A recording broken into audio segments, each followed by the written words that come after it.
Hi, this is Munson with Munson Music, and we're going to talk about how you can play a song called Echoes of Silence by The Weeknd. And we end up cabling this on 2nd fret to kind of match the recording. But we're going to start off kind of walking through a couple things in root position. It's basically these two chords that get kind of pointed to by other chords. But you could kind of follow just the bass line if you wanted to, kind of just the open E, kind of 4 times. And then we do that another 3 times. And then we go to 3rd fret on the A string to lead into 2nd fret on the A string. 2, 3, 4, and another 3 twos. But then you may want to go to the 1st fret on the D string, kind of D sharp, to help lead back to that E note. So kind of E, 2, 3, 4, E, 2, 3, C, B, 2, 3, 4, B, 2, 3, D sharp. And that D sharp doesn't happen all the time, but it can be kind of cool to kind of use that. Now if you wanted to back that up with chords, you'd start on an E minor chord. And normally you play E minor with 1st finger on the A second, 2nd finger on the D second, and if you strum all those together, that sounds an E minor chord, and it sounds really, really sad. Now while you're on E minors in general, it can be kind of cool to add in the 3rd finger on the B third, pinky on the high E third, kind of work the E minor 7 for your E's. And then from the E minor, there's a quick change actually, kind of where our bass note changes to that 3rd fret on the A string, where you may want to use a C major chord. And the way you play C major, 1st finger goes to the B on the 1st fret, 2nd finger on the D 2nd fret, and 3rd finger on the A string 3rd fret. And if you strum the A string to the high E string, oh, the beautiful sounds of C major. Now you may also want to think about lifting off the 1st finger, making that a C major 7. Or you could add in the pinky on the B string 3rd for C major 9 and kind of say some things around C's in general. Or just using just one of those actually to kind of dig on the C major 7. That could be a cool voicing. Or another way to play C major 9 actually would be doing 1st finger on the D 2nd, 2nd finger on the A 3rd, 3rd finger on the B 3rd, pinky on the high E 3rd, not working that for the C major. And then from that quick change to a C major chord, you go into a B minor chord. And when you play B minor, normally you do this as a 2nd fret bar, 2nd finger on the B 3rd, 3rd finger on the D 4th, pinky on the G 4th, and if you strum all those together, that sounds a B minor chord and it sounds really sad.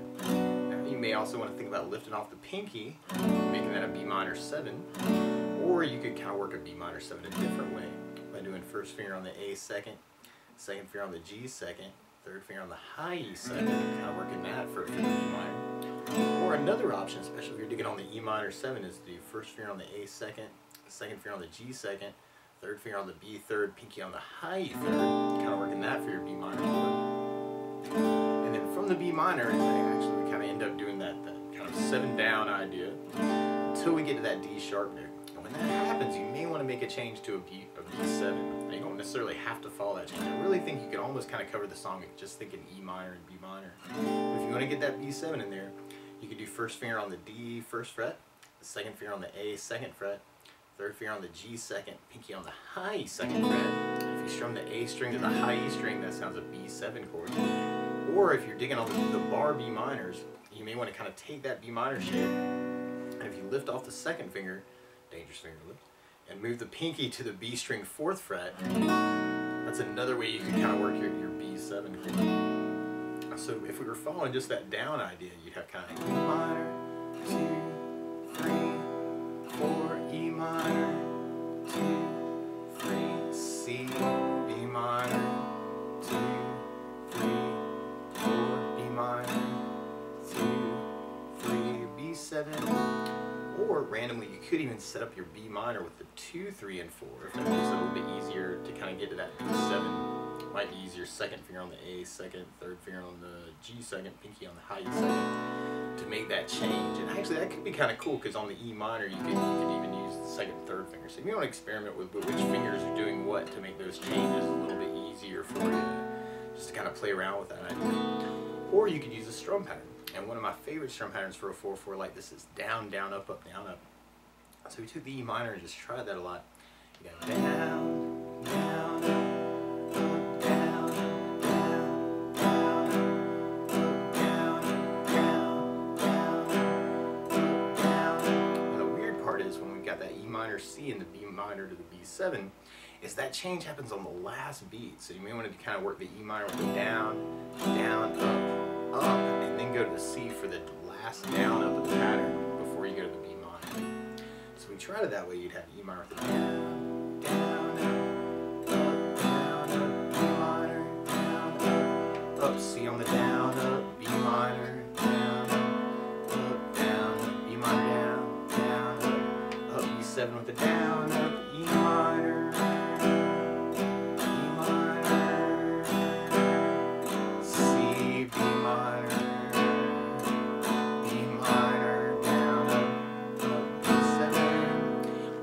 another strum pattern I would think about because of the drum feel is something called a 16th note strum pattern. And what I mean by that is if you're tapping your foot to the beat, right now we're dividing that beat into two parts with our down, down, up, up, down, up. Kind of a 1, 2, 1, 2, and that's called an 8th note. What a 16th note is where you divide that into 4 parts. 1, 2, 3, 4, 1, 2, 3, 4. And one of my favorite 16th note strum patterns is a long down, down, down, up, up, down, down, up, down. And what I mean by that is if you take the E minor and do it down for 4. 1, 2, 3, 4, 1, 2, 3, 4, 1, 2, 3, 4. That's what you'd be doing on the first beat. And on the second beat, you do it down on 1, down on 3, up on 4. So we go 1, 2, 3, 4, down, down, down, down, down. And then on the third beat, you do it up on 2, down on 3. So we go 1, 2, 3, 4, 1, up, down, 1, up, down, 1, up, down. And on the last beat, you'd be going down, up, right along with the 1, 2, 3, 4. So down, down, down, down, down. So all together, you have down, down, down, down, down, down, down, down, down, down, down, down. Now the weird part is if you want to get in those changes, you may want to do the E minor down, down, down, up, down, and then save that C for the last down, up, down. So we tried it that way. You have the E minor, down, down, down, down, down, down, down, C down, up, down, up, B minor, down, down, down, down, down, B minor, down, down, up, B7, down, down, down,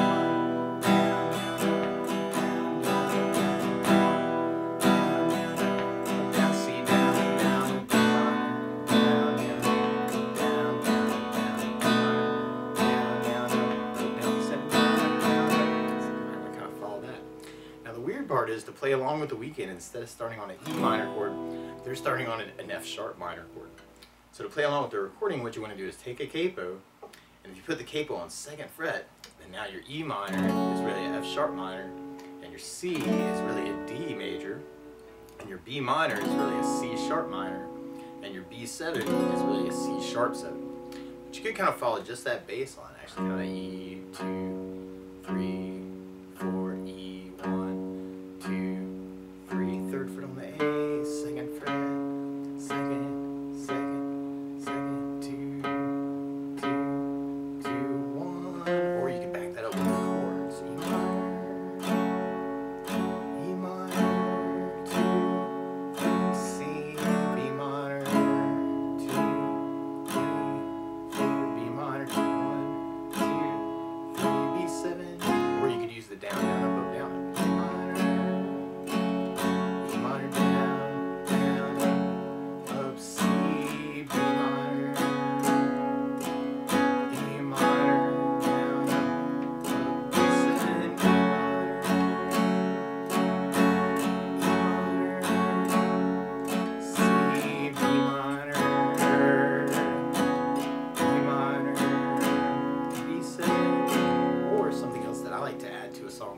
Is bass notes, and a lot of times on that first down, of the down, down, up, down, up, you can throw a bass for the chord. So on the E minor, you have the low E string for the bass.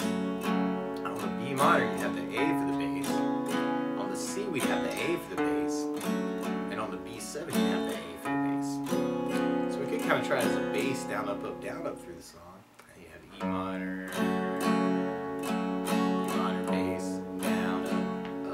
Down, up, B minor, the bass, down, up, B7, E minor, C, B minor,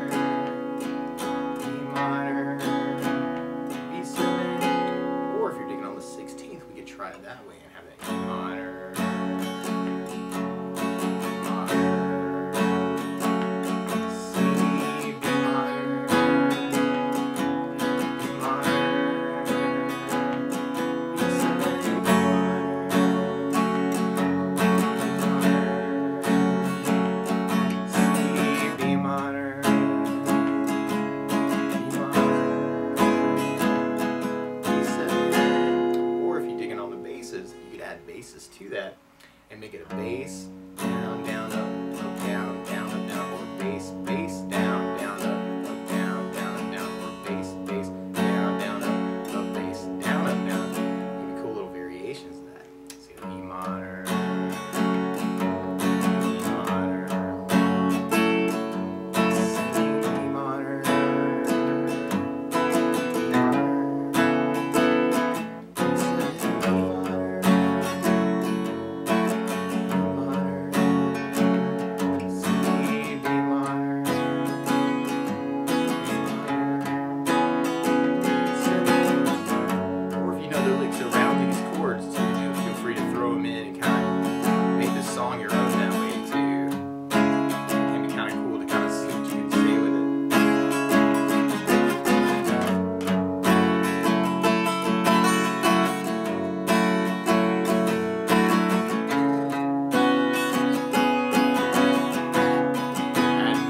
little pieces of the chord can be kind of cool too.